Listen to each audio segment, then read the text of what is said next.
Olá, professora. Meu nome é Edgar e agora eu vou começar a explicação do vídeo 2 sobre a MLP pra gente. Bom, é, basicamente a nossa rede ela tem algumas funções principais. A ideia aqui, na verdade, é que no começo eu explique mais alto nível com as funções de testar a rede, de validar o conjunto, validar a rede, testar os conjuntos de teste, como que a gente cria, por exemplo, a matriz de confusão. Depois a gente vai abaixando o nível até chegar na explicação do Guilherme José, que ele vai falar sobre como a rede olha o backpropagation e feed forward, essas coisas. E depois o Guilherme Cavalante vai explicar pra gente a parte dos neurônios. Como funciona a nossa classe de neurônios, que a gente fez parecido com orientação a objetos, por exemplo. E, bom, começando aqui, a gente tem alguns dados ao longo que a gente escreve nos testes, né? Mas enfim, a gente começa com o treinamento da rede, que basicamente a gente tem que tomar alguns cuidados caso a gente queira parada antecipada e dupla de validação, mas eu não vou entrar muito em detalhes aqui por conta do tempo. Bom, o primeiro passo aqui quando a gente entra no nosso loop é que a nossa rede começa a treinar, né? Então ela vai primeiro aqui treinar a época, depois ela vai fazer a verificação, por exemplo, se a nossa rede acertou tudo, quer dizer, se a nossa rede acertou tudo, ela para e vai e, e começa a passar os últimos parâmetros, que seria testar a rede para dados de treino e dar o erro quadrático médio final, essas coisas. E a outra condição de parada é se a nossa época ultrapassar 500. Se a gente tiver mais de 500 épocas na rede, ela para também. Bom, uma condição de otimização que a gente fez é que se a gente tiver mais de 200 épocas, a gente dá uma incrementada na taxa de aprendizagem, porque pode ser interessante fazer isso, porque pode estar parado no mínimo local, né? Olhando agora pro nosso para os nossos, deixa eu ver aqui, para o nosso if. Bom, se a gente entrar nesse if, a gente chama a função de testar a rede, e a função de testar a rede retorna algumas coisas, né? Com a acurácia, os acertos no conjunto de teste, a matriz e o erro. Uma coisa que vale ressaltar é que ao longo do treinamento aqui, ela também chamou testar a rede para a gente ter uma saída de comparação, né? Para ver os dados convergindo com o conjunto de teste. Se a gente tiver conjunto de validação, ele vai para a parte de validar a rede com esse conjunto. Bem, agora eu vou explicar um pouco do testa rede. Que esse testa rede é basicamente rodar a rede com um conjunto de teste. O feed forward. Roda o feed forward. Essa funçãozinha a gente retorna os dados de saída da rede. Por exemplo, a gente tem um formato aqui, por exemplo, 0, 0, 0, 1, algo do gênero. A gente pega o índice máximo, e a partir desse índice máximo a gente fala, é A, B, C, D. Tá na posição 3 aqui, 3. Se tá na posição 3, a gente sabe que é o D, né? Depois a gente compara com a letra da saída de teste, que seria a saída verdadeira. Se for a mesma posição, tá certo. Se não, a gente subtrai uns acertos. A gente começa assumindo que tá tudo certo e depois vai subtraindo. Depois a gente calcula o erro quadrático médio, seguindo essa funçãozinha. E depois a gente faz o cálculo da matriz de confusão. A gente segue a mesma linha do outro, né? A gente basicamente olha o índice máximo, a posição do índice máximo, e se ele tiver na mesma posição da saída de teste, que seria a saída verdadeira, a gente acrescenta na posição da letra e posição da rede aqui. E é isso, vai aqui, nesse for a gente vai construindo essa matriz de confusão. Vale ressaltar que a gente inicializa ela assim como se fosse tudo zero. Depois retorna, né, o que a gente precisa. E é isso, aqui a gente tem algumas... Eu não vou passar muito, vou passar um pouco por cima, porque essa parte de validar a rede é muito parecida com esse de testar a rede. E a função aqui para código com parada antecipada também são códigos simples, basicamente só guarda os pesos no momento que a gente acha ideal. Depois, na hora certa, a gente ajusta eles de novo para passar nos dados de teste. seguindo aqui agora, a gente vai adentrar no código, né? A implementação do código, ela foi bem modularizada, né? Então, em sua essência, nós temos aqui essa classe de rede. Essa classe de rede, ela basicamente, ela tem o intuito de instanciar uma classe menor de neurônios e manipular essa classe de neurônios a partir dos seus atributos primários, realizando o que a gente viu em aula da questão do feed forward e do backpropagation para o treinamento dessa rede. Então vamos analisar primeiro o seu método de construção aqui da nossa classe de rede neural. A gente seta primeiro os valores de entrada, então a gente tem os números de entrada, os números internos, os números de saída, e a gente seta um valor float para a nossa taxa de aprendizagem, né? A gente tem como os neurônios internos de saída como uma lista. Ela é setada a priori como uma lista vazia e preenchida a partir de um dos nossos métodos, né? As entradas e as saídas esperadas são setadas já na construção dessa nossa rede, e as entradas testes e saídas testes também. Então, quando a gente tiver numa situação de teste de treinamento, nós podemos se utilizar desse atributo e até realizar essas comparações. Primeiro, a gente vai para a inicialização da rede, né? Essa é a parte da etapa em que esta classe interage com outra implementação do código, que é a do neurônio, que vocês vão ver mais à frente. Então, basicamente, a gente pega esses valores que foram setados nos nossos construtores e a gente começa a instanciar esses neurônios a partir desses valores, né? Então, a gente cria os neurônios escondidos, os neurônios de saída, né, para poder se utilizar dos métodos dele, e nós incorporamos eles às nossas listas que tinham sido inicializadas no construtor de maneira vazia, né, que é a lista dos neurônios internos e a lista dos neurônios de saída. Uma etapa super simples, é basicamente um for com a sua instância a partir dos atributos, né?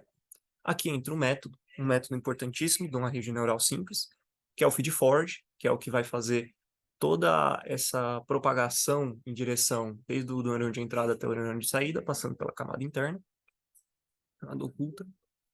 Ela é um método que se utiliza dos seus atributos de classe e que tem como parâmetros o índice e a entrada de treino, né? Caso você queira se utilizar de uma entrada de treino em vez das entradas já instanciadas, você pode reutilizar esse feed-forward. Isso aqui foi uma implementação bem importante no nosso desenvolvimento e no treinamento da SA, né? Então aqui a gente tem uma validação inicial para saber que tipo de entrada que a gente vai trabalhar, se é uma entrada de treino ou não. Nós zeramos as entradas de saída, né? Nós zeramos todos os nossos neurônios, né, de saída, deixamos eles devidamente zerados, né? E aí nós passamos percorrendo toda essa rede, não é? Então a gente tem esse for aninhado aqui para poder fazer os cálculos de saída dos nossos neurônios internos, né? Esse for aninhado é importante porque ele tem que passar pelo neurônio interno e se propagar também pelos neurônios de saída, né? A partir disso, a gente tem essa lista de neurônios de saída, e nós percorremos elas e appendamos a saída atual. A saída atual, ela é declarada no topo dessa função, como uma lista, e ela é preenchida nesse final, após o feed forward ocorrer, né? Então a gente vai pegando esses valores de resposta com o cálculo de saída a partir do que a gente fez nessa seção mais aqui. Vamos ter mais um zoom aqui para facilitar a visualização desse percorrimento alinhado, né? Com o feed forward, né, é uma etapa importantíssima, é o que vai fazer realmente pegar esses valores de entrada para a gente chegar aos valores finais ao trabalhar com esses parâmetros de entrada. E aqui a gente tem duas funções, dois métodos, que a gente vai analisar eles juntos, porque eles servem como métodos mais privados dessa classe, que auxiliam o método de treinamento de época, né? O retropropagation, que é justamente a gente pegar toda essa saída atual que a gente calculou por meio do feed forward e comparar ela com a nossa saída esperada, né? Este cálculo é o que nos permite entender se a nossa rede neural está fazendo um bom trabalho, né? Ela está comparando se os valores que foram conseguidos a partir daqueles pesos que a gente tinha inicializado realmente geram resultados, né? Fazendo essa comparação, assim como nos outros métodos, é basicamente percorrer e fazer esse cálculo a partir dos neurônios, né? Quando a gente entrar na parte de neurônios, a gente vai poder visualizar melhor essas implementações de métodos. Não quero estragar a surpresa de vocês. E a gente tem a função de alteramento de pesos, né? que ela é chamada especificamente quando o treinamento, durante a fase de treinamento, a gente detecta que esses pesos precisam ser rebalanceados. Então a gente extrai essa responsabilidade para esse método à parte. E a gente entra no método mais robusto, dentro da nossa fermentação de rede, que é o treinamento da época. Então a gente vai percorrer as nossas épocas a partir com parâmetro da nossa quantidade de entrada, né? A gente realiza o feed forward que a gente viu, então a gente pega todos esses resultados do nosso feed forward. A partir desses resultados do nosso feed forward, a gente pega as nossas saídas esperadas e realiza o cálculo para entender, por meio desse cálculo, se é necessário um ajuste ou não. Conforme a gente detecta a partir dessa linha a necessidade de ajuste, a gente, a gente diminui a quantidade de acertos, né? Essa quantidade de acertos faz com que a gente entenda a nossa acurácia.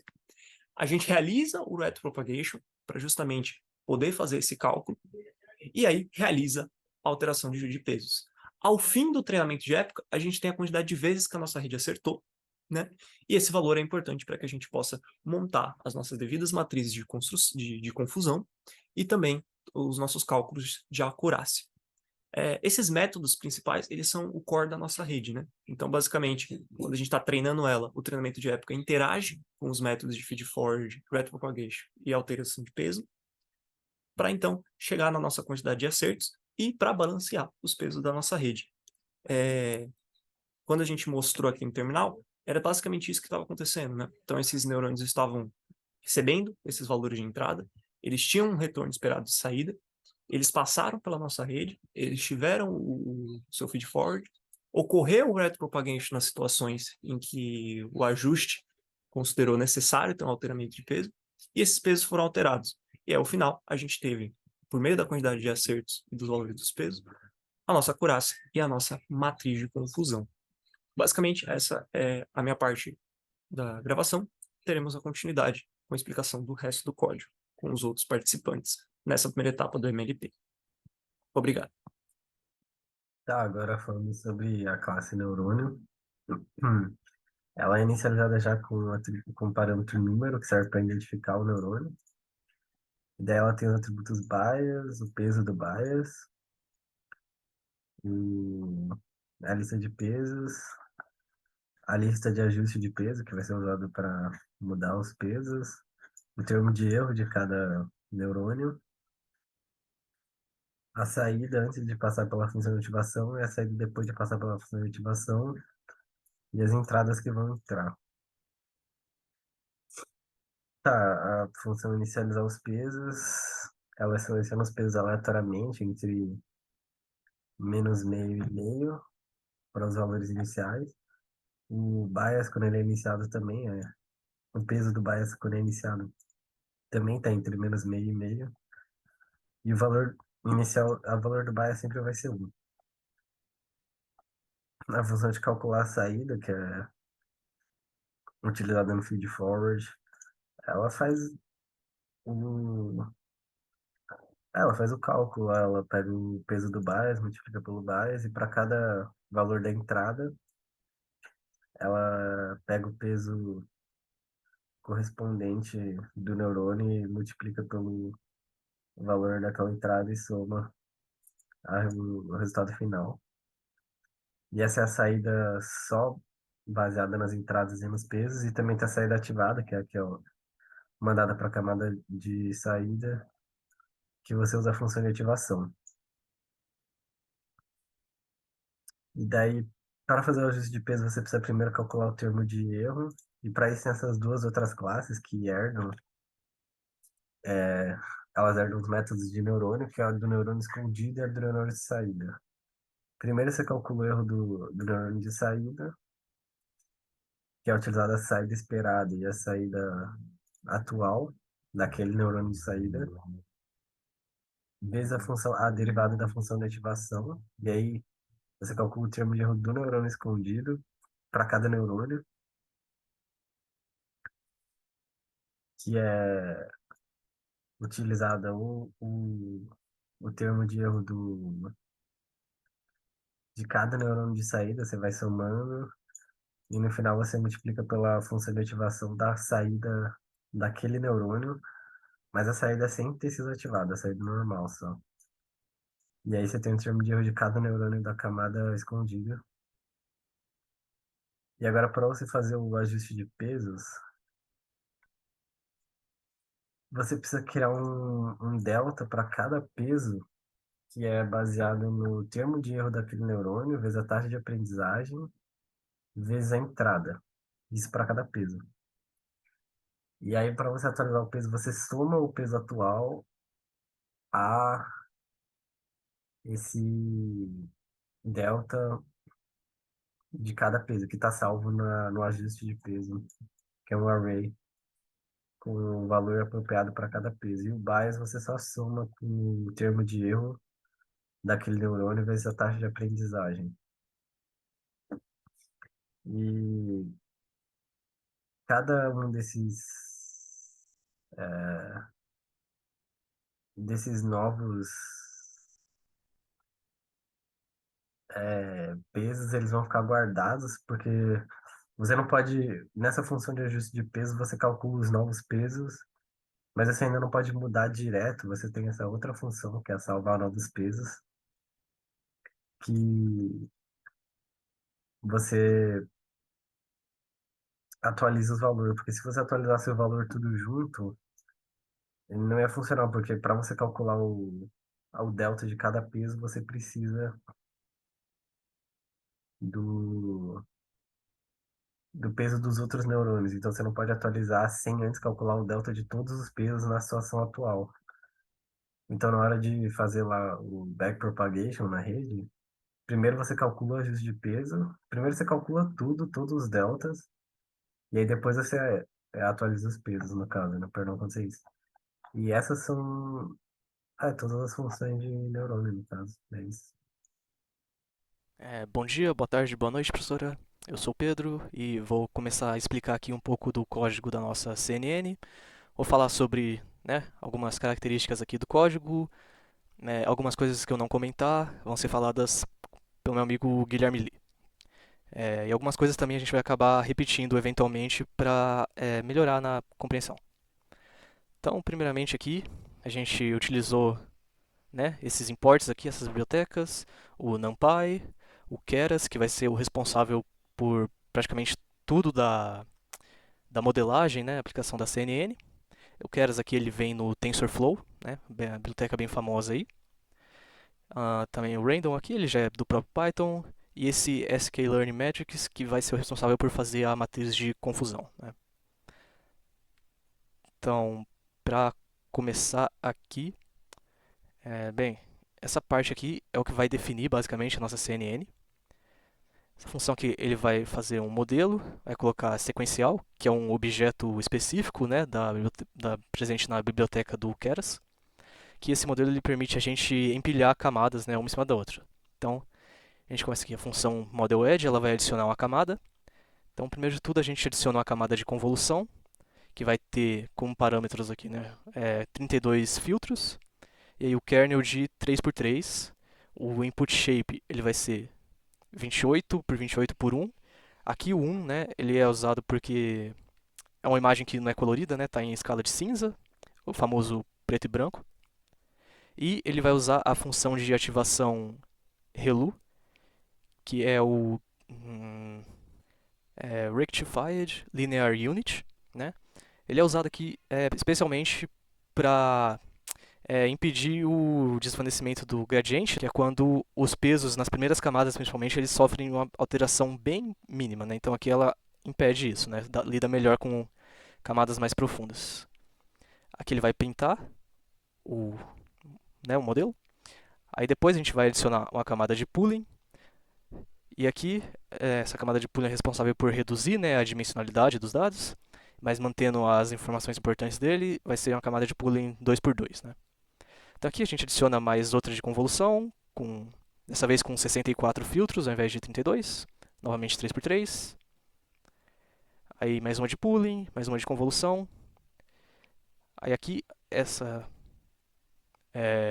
flatten aqui, né, a função flatten, ela vai linearizar os dados, né, colocar num vetor.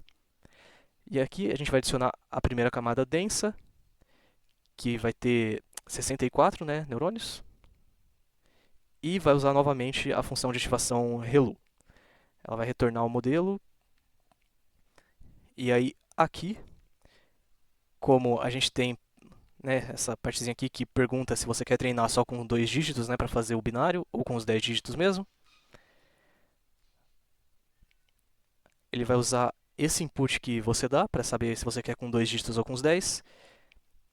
Aí ele vai colocar aqui, ele vai chamar, né, o modelo que a gente criou lá em cima, e vai adicionar mais uma camada densa, a camada de saída, com o número de saídas que você definiu lá, duas saídas ou as 10 saídas. E ativação, ele vai usar o softmax, que, né, ele acaba sendo mais eficiente do que a sigmoide ou a tangente hiperbólica, é, quando se trata de, né, redes mais profundas. Então, a biblioteca do Keras, ela já vai pegar e separar certinho os dados de treinamento e de teste pra gente, né, com o MNIST, que ele importa lá em cima aqui, e o load data. Aí mais para baixo, que ele vai definir aqui, né, ele vai definir um número aleatório de 0 a 9, outro número aleatório de 0 a 9, quando for para o binário, né. Pode ser que eles se repitam, então tem um while aqui para definir que ele não vai se repetir. Aí ele vai imprimir os números selecionados, ele vai filtrar os 2 números que você quer, e aqui ele vai separar, né, o treino e o teste. O pré-processamento dos dados aqui, ele vai, né, pegar os eixos, e aqui ele vai converter para o one-hot encoding, né, tanto o treino quanto o teste, para dados, né, categóricos, que a gente pode ver aqui embaixo quando ele compila o modelo. Ele vai usar o otimizador Adam. Para calcular a perda, ele vai usar esse Categorical Cross Entropy. E a métrica vai ser a acurácia, né, accuracy aqui. Aqui também os hiperparâmetros, né, que a gente usou. 5 épocas, o batch tamanho 200. Aí ele vai usar aqui. Também para validação, né, que vai ser os dados de teste, como eu já tinha mencionado no vídeo anterior mostrando ele rodando. Ele não tem dados de validação específicos, então ele vai usar os dados de teste para validar em cada época. E aí, por último aqui, ele vai avaliar com o teste. E aí ele vai printar para a gente a perda e a acurácia. É isso. Agora o Guilherme Lee vai falar um pouquinho mais do código aqui, das partes que eu não abordei tanto. Boa noite, eu me chamo Guilherme Nassizuli e eu irei comentar o meu colega Pedro de Lamura sobre alguns pontos do nosso código de CNN. Bem, primeiramente, ele falar sobre o critério de parada do treinamento. Né? A gente não tem um critério estabelecido para interrupção do treinamento. O que a gente tem, nesse caso, a gente tem os nossos hiperparâmetros, que a gente especifica no código. Nesse caso, a gente colocou como 5 o número de épocas, como o batch 200, e as interações que a gente vai ter por imagem, que a gente vai utilizar para treinar o nosso código. Nesse caso, a gente faz o treinamento do nosso código com o dataset de treino, né, com os hiperparâmetros que a gente estipula, de época, de seed batch, os dados de validação, o x-test e o y-test, e o callback a gente vai salvar no histórico. Né? Nesse caso, a gente tem uma função que ela guarda o histórico de perca, né? Nesse caso, a gente tem essa função loss history, que ela tem como parâmetro callback, que ela salva, né, num arquivo txt posteriormente esses erros por interação que a gente vai ter no nosso código. Nesse caso também o erro carático médico por interação. Outro ponto vai ser o procedimento de cálculo de erro na camada de saída, né, como eu já acabei de especificar. Né. Nesse caso, a gente tem após o treinamento após o treinamento final do modelo, né, a gente tem esse histórico total por interação. Após isso, ele fala sobre o procedimento de cálculo da resposta da rede em termos de reconhecimento de caractere. Nesse caso, como que o nosso modelo prevê os caracteres com base no dataset de validação. A gente tem aqui duas variáveis, nesse caso a perca e a acurácia, que a gente calcula com base na avaliação do nosso dataset de avaliação, né? Nesse caso o x-test, y-test, nesse caso as features de teste e a variável target de teste. Nesse caso que a gente pinta realmente a acurácia e a perda do nosso modelo para esse dataset, né? Nesse caso, e depois disso a gente tem o isso predicado, né? Nesse caso, o que o nosso modelo conseguiu prever com base nas features, nesse caso as imagens de validação, né? De teste. E com base nisso a gente monta a nossa matriz de confusão. Nesse caso, a nossa matriz de confusão a gente vai ter 10 linhas por 10 colunas. Se a gente for utilizar 10 caracteres como 10 caracteres, né, para treinamento, ou apenas 2 por 2 se a gente utilizar apenas 2 caracteres, né? Após isso a gente vai printar, e vai printar na tela essa matriz de confusão. Nesse caso 00 até 99 caso for os 10 caracteres. E nesse caso as linhas representam os valores reais e as colunas representam os valores previstos, né? Previstos pelo modelo. E após isso, né, após a gente ter essa visão da matriz de confusão, a gente salva os modelos nesse arquivo .h5, nesse caso que é um arquivo que só o nosso modelo consegue ler. As saídas, nesse caso que a gente pode salvar mesmo em .txt, e o histórico. Nesse caso, as saídas vão ser com base na dataset de validação que a gente estipulou, né? O x-test e o y-test a gente carrega daquele dataset do MNIST, né? E assim a gente tem os 3 arquivos que a gente tem. Nesse caso, o erro por interação, né? Juntamente com, nesse caso, a interação e o cadastro médio, os parâmetros que a gente estipulou no nosso modelo, e a saída da rede. Nesse caso, a saída da rede para a dataset de validação.